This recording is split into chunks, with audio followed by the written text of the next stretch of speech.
this week and getting a chance to talk to you about a special part of the world that I've been photographing for the last few years and have finally kind of built up enough work to produce my first book. And this image here is one that we'll start with and also see throughout. And let me kind of introduce myself a little bit more. I'm from Toronto, Canada, born and raised, if there's any Canadians here. It's good to see some familiar faces. But I've spent 14 years living in China. And I had a chance to visit this area, Chinese Turkestan, or Xinjiang province in China, on one of my first trips. And it kind of captivated me, and we'll get into that a little bit more as we continue. But here we've got a lady collecting dung, and she's collecting camel dung and sheep dung on the high plateau on the border with China and Kyrgyzstan. And for those people who might not know, Chinese Turkestan is the part of China that's known as Xinjiang province today. And this province is massive, China's largest province, I believe, and it borders on multiple countries, most of the stands. And so in documenting this area, I had a chance to visit some of the most remote places in China, where people live, subsistence living, and where their lifestyle really hasn't changed in decades. So the title of my work is called Chinese Turkestan, a photographic journey through an ancient civilization. And it's all black and white photography, and all shot on black and white film with a film camera. Film, someone says in the front row. Yes, it's true. And my career hasn't been very long, and there were digital cameras when I also started my career, but really fell in love with film as a medium, and black and white photography specifically. So this is how I wanted to paint this picture of this part of the world. I'm just going to play a brief video that'll give you a rundown of the body of work, and then we'll go back and look at many of the images through that video. So I'll just start now with that.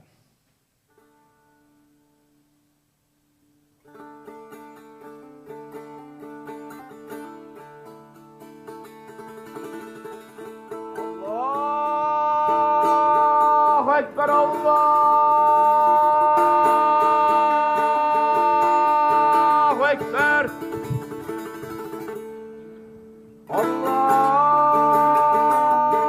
الله أكبر الله أكبر أشهد أن لا إله إلا الله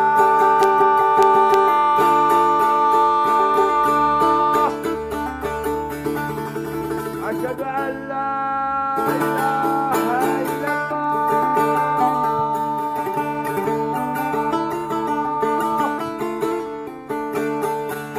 أشهد أن محمدا رسول الله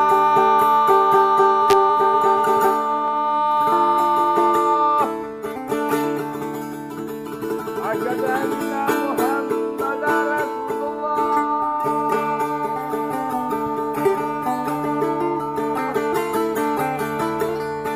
حي على الصلاة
I always like to start with the video because what I'm about to tell you, I'm going to introduce a little bit about myself. I'm going to tell you a little bit about the part of the world that I've been photographing.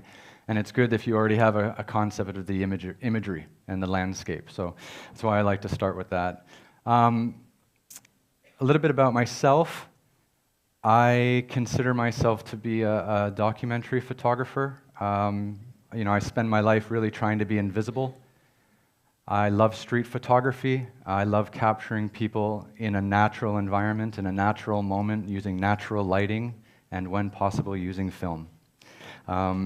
So that kind of process is just as important to me as the kind of subjects that I'm working with.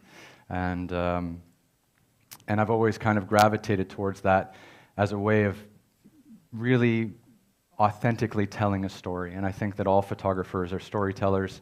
And, this happens to be, what I spent 8 years trying to communicate.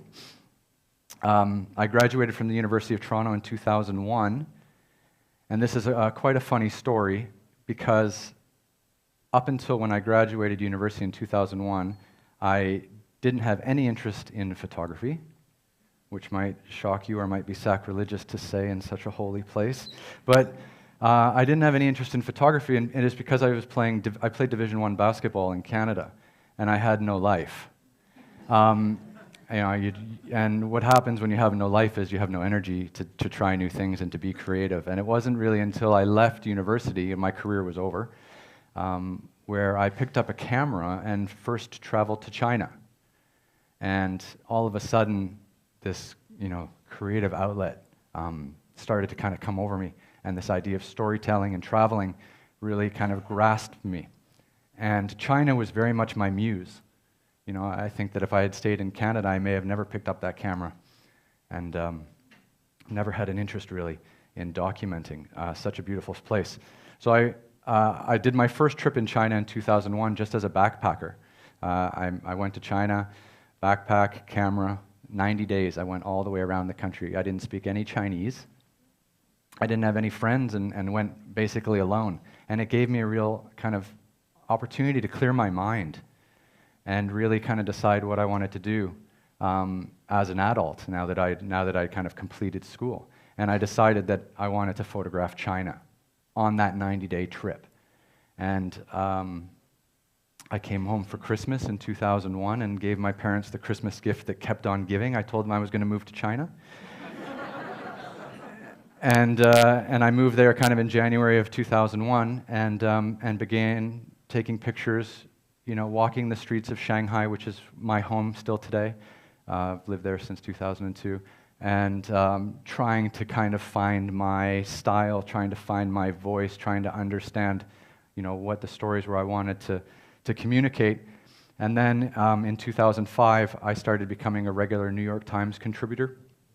And then moved on to also work with magazines like Time, Newsweek, and Fortune, and was named one of the 50 emerging photographers by PDN Magazine in 2009, which seems like a long time ago.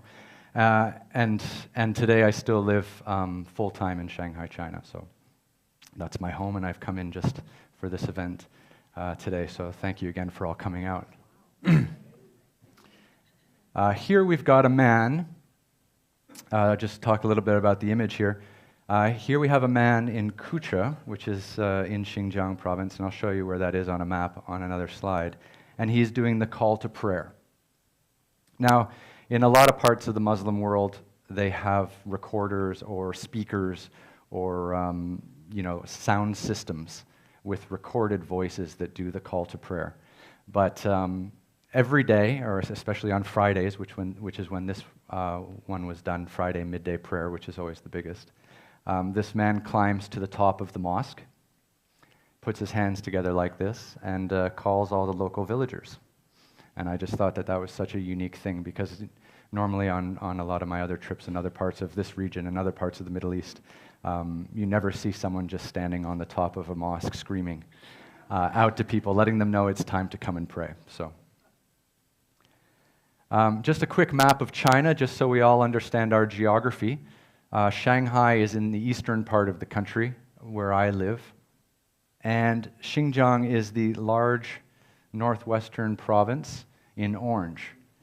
And the geography is very important. You know, as photographers, as people who love to travel, we always are, you know, we need to understand distance. We need to understand how long it takes us to get places, and logistics become very important. And it takes 5 hours for me to fly from Shanghai to the capital of Xinjiang, which is called Urumqi. So really, this entire project was just a 5-hour flight away, shorter than LA to New York. This is another map of Xinjiang province, that northwestern part of China. And you'll see Urumqi with the U, U-R-U-M-Q-I, that's the capital. And that's where a lot of my work done in that region, up in the north. And then also Kashi, or Kashgar, which is on the left side of the image. That's the traditional kind of hub of Silk Road trade. And that's where I managed to do also a lot of my work, and in a lot of villages around there. And then also in the south, in Hotan, which is another really pretty spot. And I'll introduce all these images to you. But you can see the part that says Xinjiang Uyghur Autonomous Region, and you see that there's no cities in there because that's the Taklamakan Desert, second or third largest desert in the world, behind the Sahara Desert and the Gobi Desert. So it's a very inhospitable place. So people, you can see how the villages and the cities are around the outside of the desert, to give you a concept of what it is. So what is Chinese Turkestan? Xinjiang is China's largest province, and Xinjiang actually means new frontier. And the name began being used in the 1850s, and before that it was kind of known as Chinese Turkestan. Turkestan is a name that's been given to a wider region, which also includes parts of modern-day Kazakhstan, Kyrgyzstan, Uzbekistan, Tajikistan, Afghanistan. And it's important that you understand that these images that I've taken, and in the book that I've created here, are all taken within the borders of China, modern-day China. So I didn't cross any international modern-day borders to get to any of the places where I did any of this photography. It's about 1.6 million square kilometers, 1/6 of China's total landmass, and the province, Xinjiang province, is 3 times the size of France. To give you an idea, there's 14 different ethnic groups in this region. And surprisingly, once I even found a small pocket of Mongolians living in a remote mountain valley, claiming to be descendants from one of Genghis Khan's advances across Western China and into the Central Asia. So you do find, again, this was the Silk Road. People were traveling back and forth all the time. There were interminglings, and people from all different kinds of races are mixed in. And you get some of the most incredible looking faces you could ever imagine. So it's absolutely heaven for a portrait photographer. The dominant religion in the region is Islam. And Xinjiang represents 40% of all the Muslims in China. And Uyghurs are Sunni Islam followers. And roughly has a population of about 26. Today it's more like 30 million people.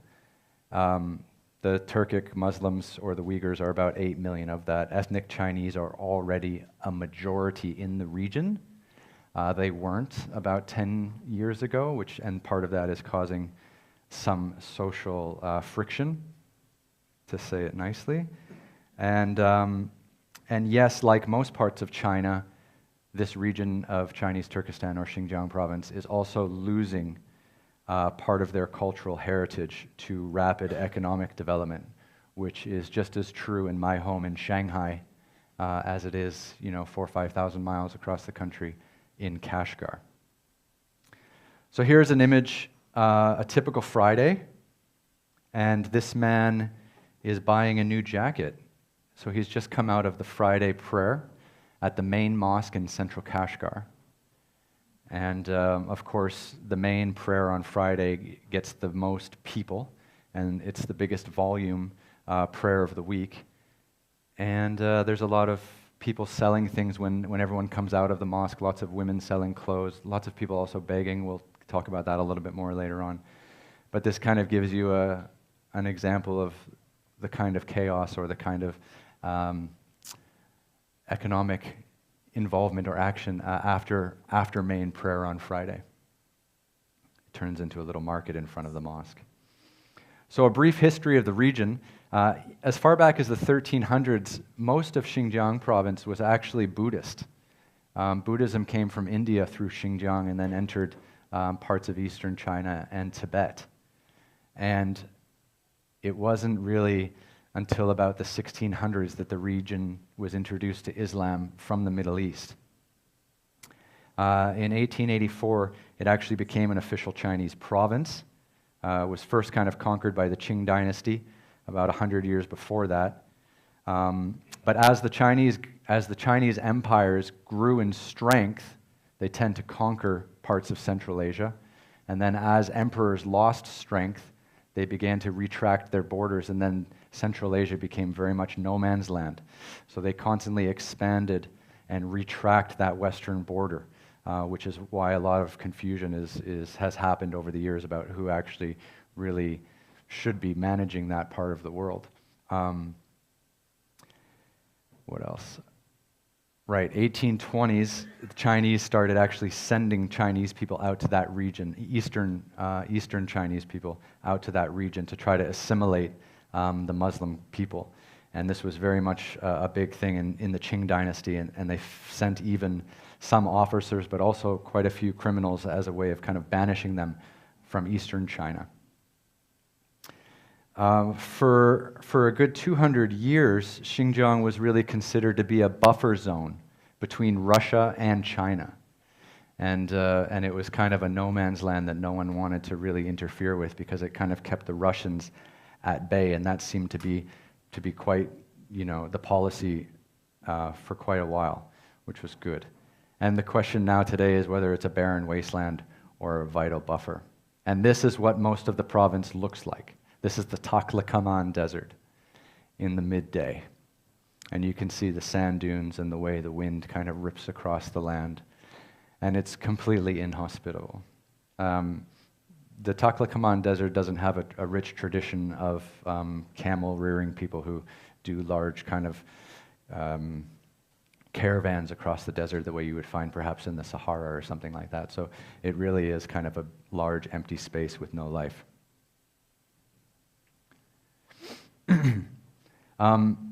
Again, the history which we talked a little bit about, but one of the key issues now is that this century, and especially the last 15 years, 14 years, China's had a very big go west policy, meaning that the coastal places in Shanghai and Beijing are now developed. My home of Shanghai of 25 million people is now developed. And what they're trying to do is shift economic development west into the western parts of the country. And this area of Xinjiang, Chinese Turkestan, is a mineral-rich part of China. And what they're doing is they're pushing development out towards the west. And with that comes people who do mining, Eastern Chinese people who do mining and build roads. And because of that, new wealth is being created, and old laneways are being destroyed, and new high-rises are being built, train stations, airports. The exact same thing that's been happening all through China. And this obviously has both good and bad consequences, and we'll be looking at some of that. Here's a typical market scene, and you can see markets still play a very central role in this culture. They happen every day in various towns. And in a place like Kashgar, which is a very central hub for the region, Kashgar is surrounded by maybe 10 or 15 small villages, and each day certain villages have their own markets, and there's quite a lot of travelers who go from market to market to market. So you can find a scene like this literally every day of the week. And you can see the older woman walking through, avoiding the cow. You can see all the dust that's kicked up from the livestock that's being traded or sold. And you can see the men, and this kind of haze that exists in the region. And part of that is because in order to heat your home, you have to use either cow dung or camel dung, or you use coal. And of course, when you've got coal burning all night, you wake up in the early morning, which is when this picture was taken, and it's all hanging in the air, which is why you've got that kind of beautiful haze. above. So this project specifically was really to try to document every aspect of life in Chinese Turkestan or Xinjiang, because the region is really changing. This wonderful part of the world is losing its culture, its architecture, and its traditional way of life. The ancient and mystic traditions of the Silk Road are on the verge of really disappearing. And I truly believe that. And when I first visited the region in 2001 as part of my backpacking trip and exploration, I had a chance to visit this part of China and was mesmerized by it. And as I went back in 2003, 2004, and then to complete this project, I basically went 4 or 5 times a year for 8 years. The change was phenomenal, and the pace intensified and quickened. So as I began working on this project, things started to change even faster, and it kind of created this new sense of urgency to kind of continue doing this work, because I was really documenting something that I wouldn't think would still exist in 5 or 10 years as China races, to modernity. This is an elderly man in the town of Hotan, which is kind of in the southern part of Xinjiang. And he's a farmer. And to give you an example of some of these people's lives, he's in his 70s and still farms, but he farms in the summertime. And in the wintertime, he and his family, they all make carpets. So this portrait was taken in a carpet factory, where they make carpets during the wintertime when it's too cold to farm.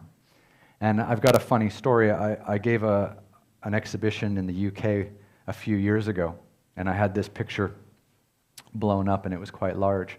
And I was kind of standing next to it at one moment, and this lady came up to me in Brighton, and she says, "Are you the grandson of the photographer?" And I said, "Really? No. I mean, I'm the photographer." And she goes, "Oh, but these were taken in the 1920s, weren't they?" And I kind of explained to her that all of these pictures had been taken between 2004 and 2012. And she was kind of amazed. And I think a lot of people ask me about my process and why did I choose to use film and why did I choose to use black and white. And I think as an artist and as a storyteller, we all have to kind of pick our palettes. What do we want our work, our communication, our story to look like? And that's a very, conscious thing that I'm always thinking about. And this region, to me, just lent itself to black and white film, because I wanted to capture that timelessness. Because, again, I had this urgency, like things were changing too quickly, and I was losing this kind of rich cultural heritage that I had spent so much time learning about and so much time documenting. So this man is always has a funny story to go along with him. But you can see it's a wonderful, wonderful spirit. To document life and culture in this remote and historically significant region. So this is the Silk Road. We've all heard romantic tales about the Silk Road. We've heard about religion coming from the Middle East and Chinese silk going from the East to the Middle East and eventually to Europe and things like this. And this is really where it all happened. This was the highway of trade and goods and ideas for hundreds of years. And Kashgar played such a central role in all of that. It's kind of, in many ways, sad how it's changing so rapidly. But it's also important to understand that a lot of the local people are quite keen to see their community and their surrounding environment be improved with indoor plumbing, with communication technology, with roads, which allow people to get to market easier. So all of these kinds of advancements are a double-edged sword. But the problem is that much of China is really beginning to look the same. Destruction of old neighborhoods, creation of modern cities are increasing the rate of this loss of culture in Xinjiang, and actually minority regions throughout China. One of the problems with what we see in some of the more remote parts of China is exactly the same architecture being built in places like rural Beijing on the outskirts of the city being built in Kashgar. 4,000 miles away. So there's this kind of export of cheap or not so nice looking architecture as a way of facilitating work and business. And that's becoming evident everywhere. And I have pictures of this I'll introduce you to later. As I mentioned, Xinjiang, or Chinese Turkestan, borders several countries, and this is on the border of Afghanistan and China. Afghanistan and China share a very, very small border. It's not very long, but there is a significant population of people who live near there. And this man's not Afghani, he's actually Kyrgyz. He's a Kyrgyz man, and you can tell by his hat. In this part of the world, many people wear different styles of hats to identify their ethnicity or their cultural connections. And he's a herder, and this morning when I photographed him, he was very cold. He had his hands in his jacket, trying to keep himself warm, and he was herding goats. So, and you can see the land behind him is almost moon-like, and it's actually just a high-altitude desert. And at this stage, we were above 10,000 meters, 10,000 feet. That would have been a bit strange, because Everest is only 8,000 meters. So I also set some altitude records when I made this book. But you've got me all confused now between kilometers, or meters and miles, and feet. But yes, about 10,000 feet above we were for this one. And behind him is the famous mountain of Musta Agata, which sits right on the border with Pakistan, Afghanistan, and China, which is a 7,500 meter peak, which is about 23,000 feet. I don't think you can really understand a people or document people without getting into their homes. And if you really want to learn how people live and what people do, you've got to knock on doors. And this part of the world, as I mentioned before, was the Silk Road. People coming from east and west, passing through. It is some of the most hospitable people you've ever met. You can literally ruck up, knock on a door, and be invited in for food and tea. And of course, as a photographer, you live for those moments because you get a window into how people really live. And when I would do that, obviously I would make my intentions very clear that I wanted to come in and photograph and learn a little bit about how these people live. They often had courtyard homes with an open center. And in this particular case, this man was a knife maker. And behind him are his two sons, and he's training them the family tradition of how to make knives. And this part of the world is quite famous for the kind of jeweled blades that you see. And I might have a picture of that later on. But again, a very nice portrait. And again, that's natural light. I don't use any kind of flashes or anything like that. And there was really a window just behind me on my right when I kind of photographed him, and I was able to use that natural light coming through to get that image. And this is what some of the cities look like in Xinjiang or Chinese Turkestan, this part of the world. And you can see the streets are kind of not yet full of cars. It hasn't quite reached the Los Angeles traffic levels. But you can see how they use the market, and the market extends into public space or roads. And this is kind of a common sight. And I actually photographed this from my favorite tea house, which was up on the second floor of this little intersection. But a nice reminder of an everyday street scene. This was in Kashgar. Here's another shot. This was in Kucha, also along the Silk Road, kind of in between Urumqi and Kashgar. And again, a night market. And this night market happens every evening at dusk, and people all flood in and they eat before they go home, and they connect with their friends. And here this man's cooking noodles and making bread. And this kind of activity occurs all the time. And it's actually not a trick light bulb, as someone pointed out in one of my previous lectures. It is actually a broken light bulb, and it just looks like that in the camera, and I really can't explain why. But it's not a floating light bulb. This one was quite nice. This was a man in his 80s who makes a meat dumpling. And what he does is it's steamed bread, and he packs in some mutton or some sheep meat, and then kind of wraps it. And the man behind him is his son, and not in this picture, but is the son's son. So we've got the youngest grandson was actually serving people, running around delivering some of the goods. So we've got 3 generations of people kind of working in one little restaurant, and people would come walking through the market and stop and pick some things up, put them in a plastic bag, and then they would kind of be off. So you could say that this is fast food in Chinese Turkestan. And one man was quite funny. He actually said to me, inside this we put sheep meat. And Chinese is not very prevalent in this part of China. A lot of people speak the local dialect, which is Uyghur, which kind of sounds like Turkish. And I don't speak it, and I never was able to get a handle of it. But some of the conversations I did have with people were in Chinese, and some people would tell me that this was the Chinese, the Zhongguo Maidan Lao, and Maidan Lao is McDonald's. So they would say, like, this is the Uyghur style of McDonald's, because it was a beef like hamburger, and it was very much fast food. So that was a joke. And he had been to a part of China that had a McDonald's. He had been to, not him, but another man I was standing next to me, had been to Xi'an, which is a big industrial city in China and famous for the terracotta warriors, and has a few McDonald's. So he had been there, and notice the similarities.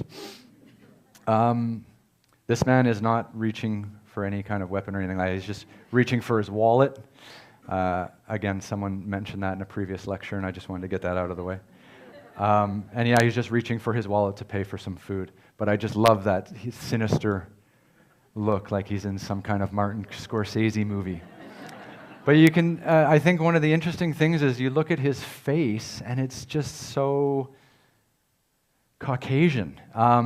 In many ways, and there were a lot of funny moments where people would come up to me and people would make jokes about these people looking quite a bit like myself, and not necessarily looking, Chinese or Kazakh or Kyrgyz, but being a mix of many cultures. And there were some places where you could visit in this region where the men would look downright Italian, with their olive skin and actually have kind of green or blue eyes. And of course, this is all part of the same region where Steve McCurry kind of took that famous shot of that girl with the green eyes in Afghanistan, and this is all kind of the same culture and the same part of intermingling that occurred. And this is in Kucha, in a market. I usually don't do this as a photographer. I usually like to make really clean, crisp images. I usually don't use a lot of light play or shadows or silhouettes or anything like this, but this was a moment where everyone was lining up to get food in this one particular food stall, and the light was coming in so strong, and you make some adjustments to the camera and you see what you can get. And this was one of those moments where I caught a young boy just kind of looking in to see what he was going to select before he paid for his food. So a funny little moment where I had to get down quite low because he was also quite short. I'm quite tall, 6'3", and quite, working in these areas. If you want to get a lower perspective, you've got to get very low. Love this man with all of my heart. He's also living in Kucha, and I ate at his stall many times. He makes meat dumplings and also some noodles. And I probably photographed this man 7 different times. Every time I went back to Kucha, over 8 years, I went and stopped and had lunch with him. And it was great. And I was actually sitting down eating when I took this shot because someone was yelling at him from just off kind of camera, and he looked at him kind of mean looking. And I took that picture, and always kind of reminds me of the meals we had. And again, love his facial features and his strong, kind of intense facial features, which is very prevalent of the men in the region. Again, another man making noodles. This is in Hotan in southern Xinjiang, southern Chinese Turkestan. And you can see the steam coming up out of the bowl. It's January. One of the things I like to do when I'm working on a longer term project is you have to visit in different seasons. You can't just keep going back in the summertime when it's warm. That doesn't really give you the full story. You have to, you have to be authentic in what you're doing. You need to be there in the winter. You need to be there in the heat of the summer, because the lifestyle changes, the food changes, the way people live changes, and you want to really have a broad understanding of all of those kinds of different ideas and different ways of life. So you can see just how cold it was. I was wearing a huge jacket and gloves and a hat and a scarf, but he was just hanging out actually in a short sleeve t-shirt. Strong guys, no joke. And this one is in the dead of summer, and cantaloupe and watermelon are big sellers, especially on the streets, and this man is hawking or selling cantaloupe after the main prayer on Friday. And he's in a high traffic area in Kashgar, and kind of an example of what maybe a modern Chinese Turkestan man or Uyghur man might look like today, whereas you have this picture, which is a little bit more traditional looking, and this picture maybe even more so. But nothing is as modern as high heels. And I think that, there's a lot of misconceptions in the West about what we all think about women who are fully veiled. And you can just tell by this woman's posture that she's incredibly proud. And you can tell by her dress and her attention to detail, that she's quite confident. And I think that to have that image, next to a mosque, in central Kashgar. This is the Idka Mosque. This is the most popular mosque or famous mosque in all of Central Asia, which resides in central Kashgar. It's quite a nice image, and everyone notices the heels, and they're massive. And it goes to just show you that the women actually dress to their nines. They really dress up underneath, the black overcoats and the scarves around their necks or around their heads. Sorry. And I've got other images that are kind of also telling of that. But I just love this because I watched her. This was one of a series of shots, and I photographed her, and I would run a little bit and then photograph her again, and then would run a little bit and tried to get that one moment where she was just dead straight and right into it, right in front of the mosque. And it was lovely. You see a lot of women like this in this part of the world. Religious festivals are also very important. This is a mainly Muslim part of the world. There are some Buddhists still hiding in the mountains, but Islam dominates. And this is again the Idka Mosque. And this is the end of Ramadan, which is a large prayer day and a large celebration. And Ramadan, of course, is daylight fasting, lasts about 1 month. And then, of course, at the end of Ramadan, there's a big party because everyone's very happy that they can eat again during daylight. And part of that is a slaughtering of sheep, and then donating the sheep meat to charity or to lesser people, or having a big kind of party and festival, which includes dancing. And much of these festivities are actually done in the Idka Square, which is where I am now. And a lot of people ask me, about this project, Chinese Turkestan, working in China, problems with the police, getting arrested, sensitive topics. And in 8 years, this was the only picture I got in trouble for, because I ran up to the roof of a nearby building because I thought I really needed to get a shot from above, because I had worked the crowd and I had worked kind of around the fringes of the festivities, being very careful not to actually be in front of someone who's praying, because that's really rude. So you have to kind of stay around the edges. But I did manage to get up onto a nearby building, and as I ran up and kicked open the door to the roof, trying not to miss the moment, there were a whole bunch of Chinese policemen there. To which they went like this. Yes. And I was like, I'm just a photographer, just trying to take some pictures. So they were actually watching the festivities up there to make sure that everything stayed orderly, and everything did. But that was the only kind of moment where I was ever kind of questioned about what I was doing and why I was in such a rush. Again, the festivities around the mosques are a hub for commerce, both selling goods and also begging. Begging is an accepted practice in much of the Muslim world. And there were always some kind of debate around whether these people were actually injured, whether they actually, had broken bones, or sometimes you would see women who were there holding up an X-ray, indicating a broken bone or something like that. And to me, I think as a photographer, as a journalist, someone who asks questions, you're always like, is she really that hurt? But actually, most people who were coming out of the mosque, they didn't even think about it. They would just give her some money, and that was just an accepted thing to do. And when you would try to talk to people afterwards and ask them why you would, give her money, they didn't really have any idea of why they did it. They just did it because everyone else kind of was doing it. It wasn't necessarily a conscious effort, but this was very much commonplace.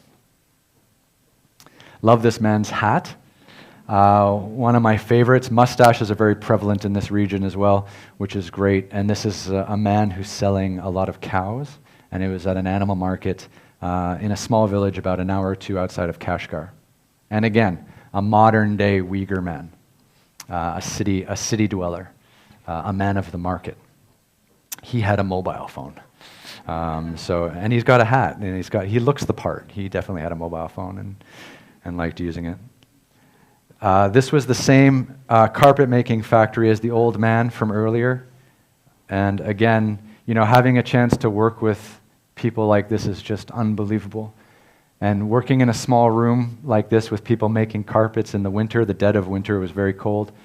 Coming into that environment, having a chance to communicate my intentions with them.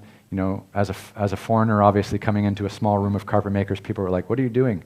And communicating with them that I'm here to take their picture, but I was going to stay for a while. And again, that kind of reoccurring theme of spending time with people, talking to people, learning about them before you pick up your camera and start photographing them, just allows them to feel comfortable with you and allows you to get that moment that we're all striving for as documentary photographers, where we're capturing people in a real natural environment, doing natural things. And yes, this is a portrait. He was looking at me. But there were other images that I captured as well where he was working, making carpets.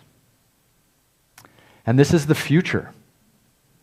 And when I mentioned about, Chinese, East Coast Chinese architecture being transported out into the West, this is very much what we're starting to see now. We're starting to see old laneways, one-story homes, mud brick homes in many cases, being transformed into 10-story apartment blocks. And this is the future of Chinese Turkestan. This is the future of Xinjiang province. But even if they start building high-rises, this man will still probably climb up to the top of the mosque every day and scream at the top of his lungs to get people in. And a funny story here, I actually had to sign a waiver, which I wrote down on a napkin in English, that if I fell off the top of that very small ledge, that I would not hold the mosque accountable. And he was very strict about that. And that platform is wide, but it's not that wide because it was quite a big drop and quite scary when you're looking through a rangefinder lens and trying to figure out where that edge might be as he walks back and forth. But a lovely picture, and again, just photographing and looking at the traditions that still exist in this part of the world. This is an example of some of the old laneways in central Kashgar. These kind of mud brick homes, they're usually made with stacks of brick, and then on the outside of the brick they use wet mud that then dries and protects the brick. And this is the way people have been building homes in this region for hundreds of years. And you can see here where some parts of the mud have broken away and the brick is exposed.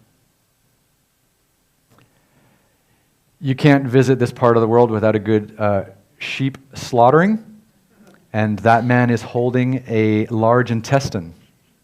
That is not a rope. That is a carcass of a sheep. And this is, again, for the festival of the end of Ramadan. And you can see the kids looking on, and you can actually, if you look close enough, if it shows the steam coming off of the carcass, again, in winter. And these kinds of street butcherings and then distribution of meat is part of the festivities that go along with the end of Ramadan.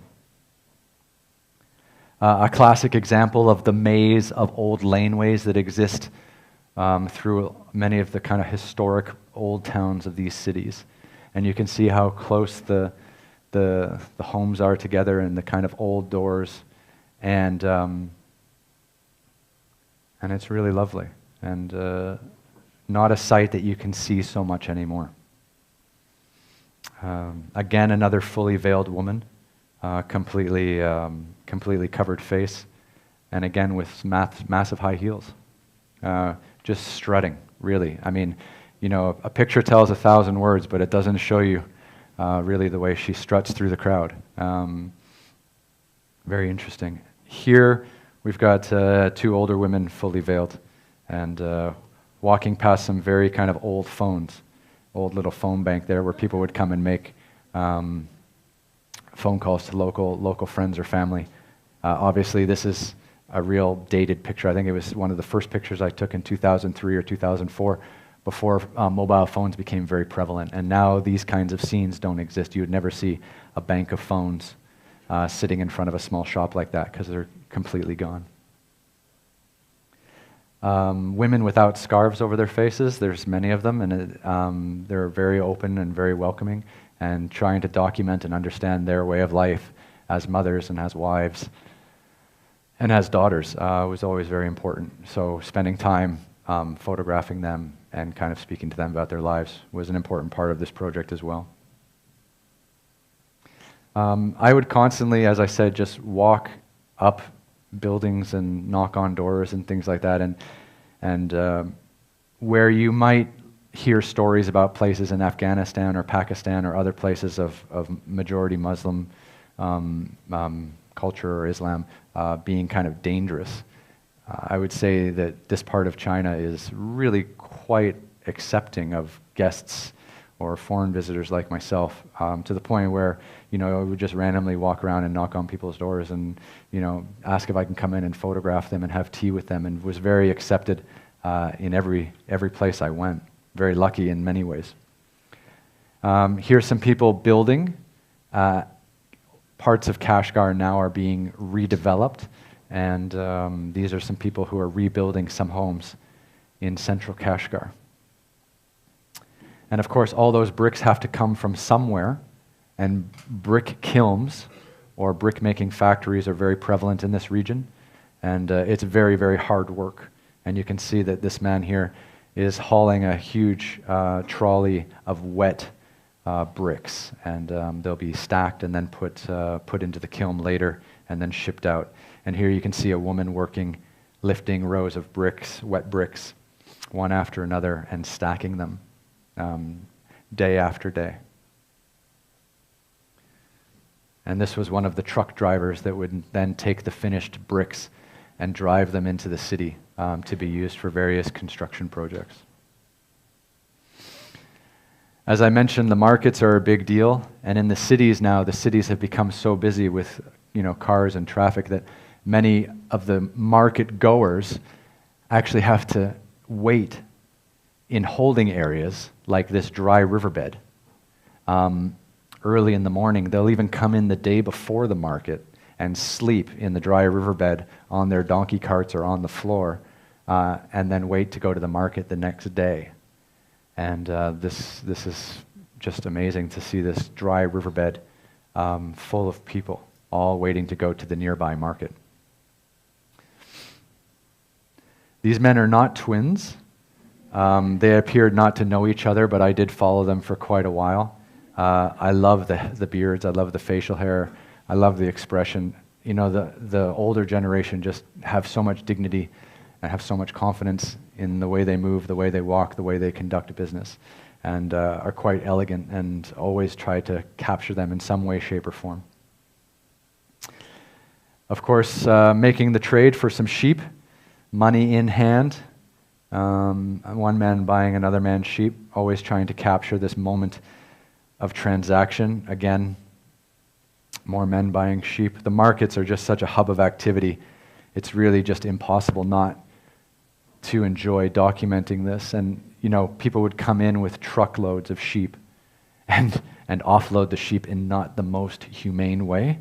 That man is holding a sheep and he's about to toss it off the truck to another man who will catch it and then put it on the ground, but he missed a few times. But you can see just the amount of livestock that's there. Here's another young boy. Again, it's a family business. A lot of young children, whether they're done school or not in school. There are varying situations, but they're helping offload some sheep and get them into the market. This is the original Marlboro man for this part of the region. He's a hired gun. He's a man who drives a truck. He doesn't own the sheep, but he drives the truck and helps transport the sheep.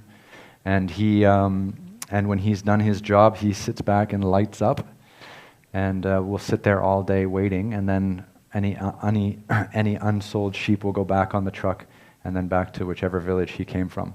And he'll just sit there quite coolly and enjoy a few cigarettes. And you can see just the crowd below him. I mean, it's just chaos. I did have my feet stepped on by several cows. Again, trying to get close to people with a 28 millimeter lens. I used Leica rangefinders with a 50 millimeter and a 28 millimeter lens. Really enjoyed kind of getting into these moments where things were happening, get quite close to people, and try to capture layers of action and faces. And I always think that kind of can add a nice element to an image. And here as well, a man counting off some money in another trade.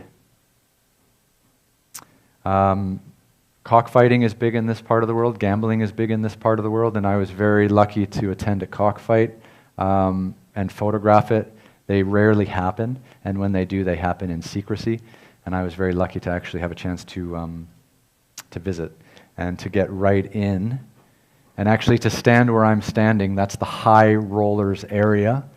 You've got to lay down some big money to get in and be able to sit on the dirt. So all those guys in the first row, those are the big spenders. And all the guys in the cheap seats are contributing less to the action. But the owners of the little stadium were quite nice and let me get right in. And the big spenders and the big guns, the whales, I think they're as they're called, my Ocean's 11 terminology, love to check, the roosters before the fight. They'll check the neck skin to make sure it's tough, because that's where a lot of the scratching happens in around the neck. And that's where a lot of the death and the bleeding out happens. It's quite violent, it's quite vicious. But you can tell by this man's eyes that he is taking it seriously. And it's great to kind of learn about this part of the culture, as inhumane as it might be. I've never seen a young boy whip a donkey quite like this. His father's even trying to stop him from whipping the donkey so much. So this is... at the end of the day, people are now leaving the market. They've sold everything that they've come to sell, and people are heading out with empty donkey carts. And this man was obviously letting his boy do the steering. And this kid's like 5 years old, and he's just wailing away on the donkey with the whip. And I almost got hit. It was quite an interesting moment, father-son moment, I suppose. This man is actually testing out a horse that he is interested in purchasing. And what they do is they come to this laneway just off the market, and they'll ride the horse up and down that little path as a way of kind of testing it out. And again, quite a nice little moment showing kind of how animals are traded between people. This is a blacksmith working in his courtyard in central Kashgar, and gives you an idea of the mud brick homes and kind of the lifestyle and existence of some people. It's a young woman who's, again, making a carpet, working in a carpet factory. It's a very elderly woman working in a carpet factory. Again, in the winter, she farms in the summer. And I just love the way she was sitting in the window light in the early morning, and she was actually sitting there because that's the warmest of all of the looms, because it's right next to the window and it gets the early morning light. So a lot of the younger boys and the men were working in dark corners, but they let her take the one next to the sun, and she was in her 60s, I believe. But it was quite nice with the light. Shoemaking, shoe repair is big business, and people don't replace their shoes quite as often as we do here in the Western world, so shoe repair is active And always love the faces on the people watching the guy fixing the shoes. And he's got his own little crowd there. Two young boys learning the knife-making tradition. Again, this is the same image I showed earlier, where the father was standing in front of them. And this kind of tradition of passing down skills like this from one generation to the next is starting to really die out. Two young girls working in that same carpet factory. This is one of the more interesting ones. This woman goes to the market and purchases sheep heads of sheep, just the head. She brings them back to her home and burns off the hair and dehydrates the meat using that massive flame. And that's a way of preserving the sheep meat in the face and the neck of the sheep, which is the most tender or the most valuable. And then she then takes the sheep heads back to market and sells them as preserved sheep meat. And that's her job. And she does this in her home. And again, this was just a random door that I knocked on and was invited in with open arms. But after a while, I was kind of concerned about what I'd stumbled into, because you can see there's sheep body parts everywhere. And the smell was really unbelievable. And the fact that this woman's doing this in her home and has been for decades, really, just to make a living. This man is a blacksmith, and this is his workshop, and always trying to capture portraits and interesting faces along the journey. A lot of people think that Chinese Turkestan is one big desert, and as I showed you before, the central part is a massive desert, but surrounding that desert is actually mountain ranges, and in those mountain ranges are glaciers and ice, and that ice melts into rivers, and the surrounding area around the desert is actually very good farming land because of irrigation. And here you can see how irrigation plays a role in helping the local community and having a community of farmers. Cotton is big in this part of the world as well. This young girl is picking cotton on the border, near the border with Kyrgyzstan and China. And this man is digging an irrigation ditch on his farm.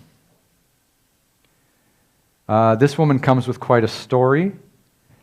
You almost never see a woman of this age working in the farm, working the land. And any woman who is working the land at this age, in her 70s really, has quite a story to tell. So her and her husband had 3 daughters. And when you have 3 daughters, they grow up and they get married, and the daughters go to the husband's home and help the husband's family. And so she lost her daughters to their husband's families, and now she and her husband have to take care of their own farm because she didn't have a husband or a son. So a son would have stayed with their family, and then their kids and his wife would have worked on their farm. But because she had 3 daughters, she'd lost kind of her help and the people that were supposed to support her and take care of her as she got older. So you almost never see anyone of this age working in the fields, and she was kind of upset about it when we started talking about how difficult her life now is because she had 3 daughters. And you can see the kind of extreme nature that can exist when having kind of discussions about gender in parts of the world where people live in not the nicest conditions. What are they growing? That is different kinds of cabbage and some rice. They even can grow rice there because they've got so much water. So they'll grow some rice, which they use. Lots of cabbage, lots of veggies. Veggies fetch a higher price, so they're big on vegetables. Here's an old man again walking out into the fields with a large axe. Young woman picking cotton with baby in hand. Again, there's no housekeepers or things like that, so people take their kids out into the field and work with them. And just loved this lady. She was in a really small village near the border of Kazakhstan and China, and had a chance to kind of spend some time with her and her sister and her husband, who were all working together. And she had this little baby and managed to just work seamlessly with the baby without losing a beat. People in this part of the world still have to go to the river to collect water. So you can see this woman is balancing 2 large containers of fresh water from a nearby river which comes straight out of the glaciers of the nearby mountains.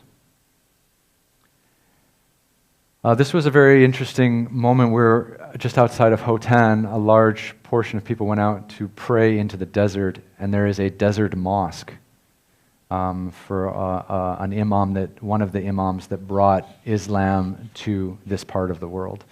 And people still go out once a year, actually on a regular basis, but there's a big crowd once a year, and they go out and pray in the middle of the desert. And this was one of the toughest days I spent as a photographer in this part of the world, because we got caught in a big sandstorm and we had to go out into the middle of nowhere, really, where we got caught up in a lot of the natural elements. And the wind was just incredible. And here you can see part of the religious process that these people go through is to bury themselves in the sand, which they kind of value as being holy. And that's his wife laying next to him, and she's actually laying down. She's not fully covered.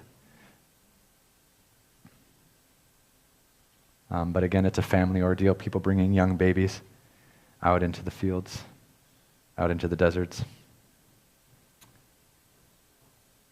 This was an interesting image. We met this woman as I entered the cemetery. This is a cemetery in a small village just outside of Kashgar. And I met this woman when she came into the cemetery, and we started chatting with her a little bit, and turns out that her husband had recently passed. And she was going to pray at her husband's burial site, which is where she is at this moment. And we asked if we could, follow her and talk a little bit more about her, and maybe even photograph if that was acceptable. And she said fine. And this was the image I got from that moment. And yeah, it's a lot of people go to the cemetery on Friday after the main prayer and pay respects to their family members who have passed away. 2 women on the border of Pakistan and China, on the China side, also collecting water from a glacial river. And this is one moment actually where I wish I had a color film, because both of these women had the most stunning green eyes you'd ever seen, which didn't get captured in black and white. Camel caravan. This man was leading a camel caravan up into the mountains. He was heading back to his village from the main road where we found him. The woman collecting camel dung and donkey dung on a high plateau, which she'll then take back to her home and use for fuel. This is an example of some of the barren landscape that you'll find along the borders of Chinese Turkestan and China and Pakistan. There are some camels in the region, and that's in a dry glacial bed, glacial riverbed. This man is walking. This was the man who I said earlier had his hands in his jacket in the cold morning, walking with his sheep. An older knife maker working at his home. Again, farming in the summertime and making knives in the winter. This was one of those Mongolian men that I had found up in the mountains, and it had just started snowing, and he was on horseback riding straight into a blizzard. Very strange, one day you're in the desert and you're boiling hot, and the next time you drive 2 days up into the mountains and you see stuff like this. Shows kind of the diversity of the region. Again, you've got desert-like landscapes covered with, surrounded by snow-capped peaks. Woman walking through the desert on part of that religious trek. Men playing chess in central Kashgar. This region is really a leisure region. To say they don't like to work too much would be kind of an understatement. They like to hang out. And that's one of the cultural differences with a lot of the Eastern Chinese immigrants that are coming in and really looking for fortune and looking to work hard and do lots of things. And this is one of the cultural elements that's causing so much friction, because the men would just like to hang out and drink tea and play chess all day.